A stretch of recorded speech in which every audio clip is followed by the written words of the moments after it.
Electrical and electronic equipment has become an essential part of our everyday life. They have raised our living standards, enhanced our connectivity, and facilitated our lives in many different ways. However, the way in which we produce, consume, and dispose of e-waste is unsustainable. E-waste includes all used electronic equipment that is either broken or obsolete. In general, e-waste is divided into 6 different categories, ranging from home appliances, such as refrigerators and washing machines, to laptops, televisions, smartphones, lamps, and other small equipment that we use on a daily basis. As technology improves, new and better electronic products come into the market every year. When consumers buy new devices, they often forget their old ones without carefully disposing of them.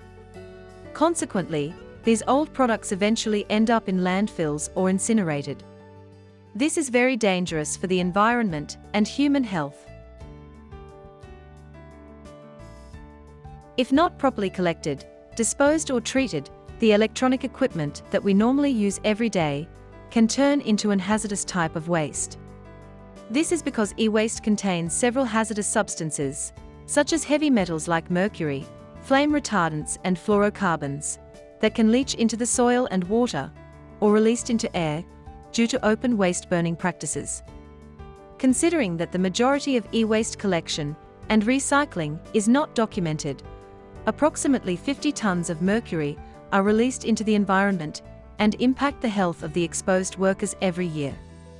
The atmosphere is also affected, with an estimated equivalent of 98 megatons of CO2 released from discarded fridges and air conditioners that were not managed in an environmentally sound manner. If we look at the increasing levels of the last year's and future estimations, electronic waste poses a significant risk to the environment and to human health. In high-income countries, a waste recycling infrastructure is usually in place.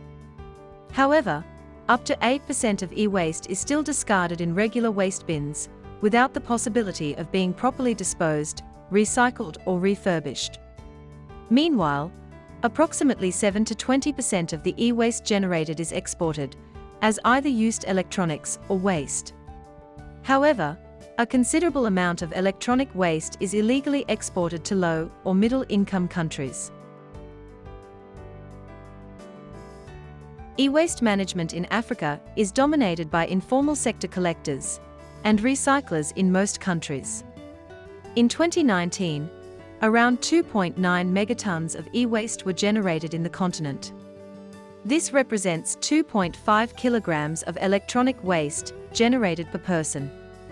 In Africa, it has been estimated that, if properly collected and separated, almost $3.2 billion worth of raw materials could be found in e-waste. So far, in the continent, only 13 countries have e-waste policies in place. E-waste management problems in the various regions of Africa include the lack of adequate public awareness, regulations, effective collection and recycling systems, enforcement of extended producer responsibility system, and monitoring of e-waste imports. Greater efforts must be made towards implementation and enforcement of e-waste policies in order to improve collection and recycling infrastructures at national level, and preventing illegal traffic of e-waste to developing countries. The proper recycling and disposal of e-waste is important to pave the way to a sustainable future, as it can help preserve our environment and our health, but also create new business opportunities.